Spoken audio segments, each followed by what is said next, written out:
اللہ وہ معبود برحق ہے کہ اس کے سوا کوئی عبادت کے لائق نہیں، زندہ ہے، سب کو تھامنے والا، اسے نہ اونگ آتی ہے نہ نیند، جو کچھ آسمانوں میں اور جو کچھ زمین میں ہے سب اسی کا ہے۔ کون ہے کہ اس کی اجازت کے بغیر اس سے کسی کی سفارش کر سکے؟ جو کچھ لوگوں کے روبرو ہو رہا ہے اور جو کچھ ان کے پیچھے ہو چکا ہے اسے سب معلوم ہے، اور لوگ اس کی معلومات میں سے کسی چیز پر دسترس حاصل نہیں کر سکتے۔ ہاں، جس قدر وہ چاہتا ہے اسی قدر معلوم کرا دیتا ہے۔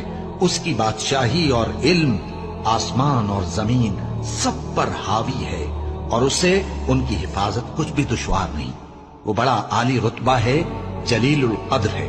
دین اسلام میں کوئی زبردستی نہیں ہے، ہدایت صاف طور پر ظاہر اور گمراہی سے الگ ہو چکی ہے۔ تو جو شخص بتوں سے اعتقاد نہ رکھے اور اللہ پر ایمان لائے، اس نے ایسی مضبوط